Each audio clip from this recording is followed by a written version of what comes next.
Praise the Lord, sisters. This week I wanted to talk about nutrition, our eating habits.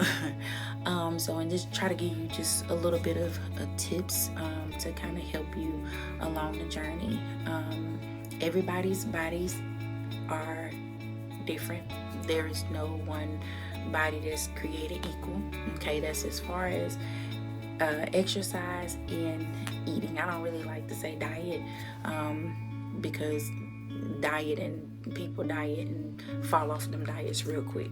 So I say lifestyle change when it comes to eating. So you're making a lifestyle change. You're changing, the way that you're eating and, the way that you're doing different things, even, exercising and different things like that. But there is not one way to eat for everybody or one workout that will work for everybody.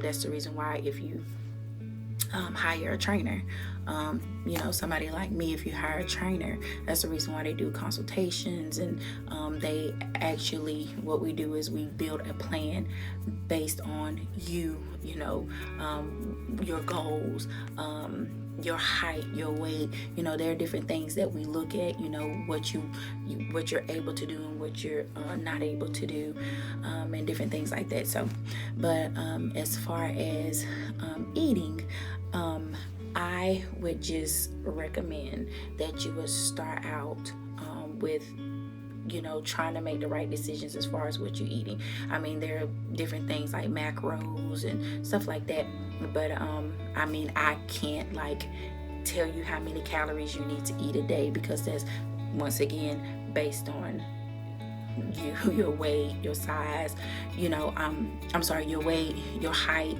different things like that. So there are different factors, your age, that take place in that. So as far as calorie intake, but there are apps and stuff out there that will, give you a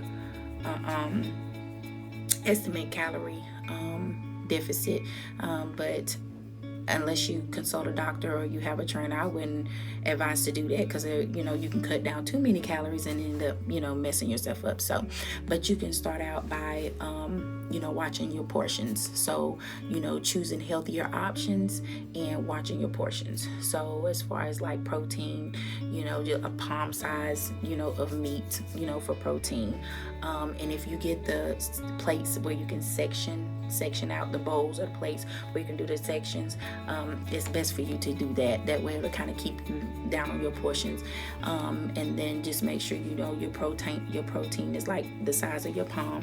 That's all all you need, unless you are, that's why I said it just depends on your weight and everything. But you can do your hand or your palm.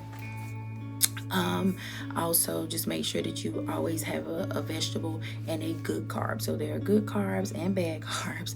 So a good carb would be considered a sweet potato instead of a regular potato. Sweet potato would be a better option. As far as instead of doing white rice or jasmine rice, try quinoa or brown rice, different options like that. So picking your vegetables and your good carbs instead of the bad carbs.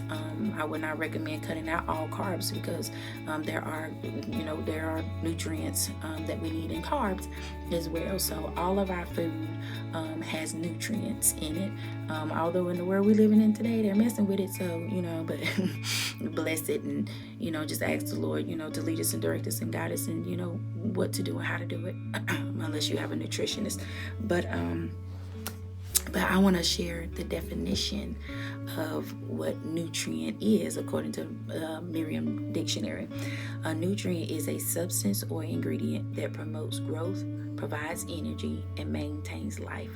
So the food that we eat is supposed to provide the nutrients that we need to be able to grow properly, to have the energy to continue to move, throughout the day, so we have the strength to do what God called us to do, and helps us to maintain life. Because if we starve our bodies to death, of course, there would be no life in us.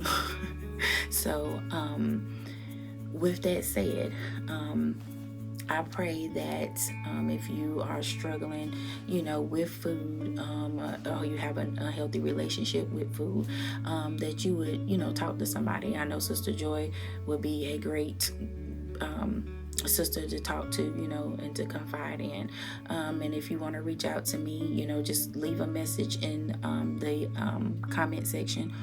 Or if you have any other questions, leave a comment in the comment section. Or if you just want to reach out to me, individually, you can reach out to Sister Joy and she can give you my information.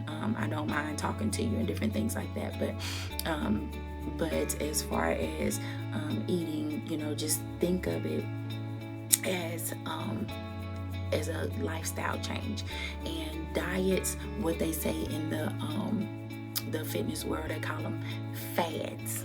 They fad, they come and go, they fade away. It's a lot of people that do the different diets. Now, it's one thing if you do what, like the keto, they call it the keto diet, but there are a lot of people that have to do the keto diet, but that is a lifestyle change. It's not considered a diet because you're having to change your whole lifestyle. You have the gluten-free, what they call diet, but that's not technically a diet. It is a lifestyle change. You have to change it so that you can feel better. So it's different with fad diets, and it's two things between a fad diet and a lifestyle change. So there are different programs, is what I'm gonna call them, programs like the keto and the gluten-free that actually are good lifestyle changes to make, to incorporate in your daily life. So but like I say, any questions, reach out to me, let me know, comment section, if you just have an overall question that you want to ask or whatever. So I have enjoyed working with y'all. We have one more week to go, and I'm looking forward to talking about the subject next week. All right, ladies, love y'all, be blessed. Bye.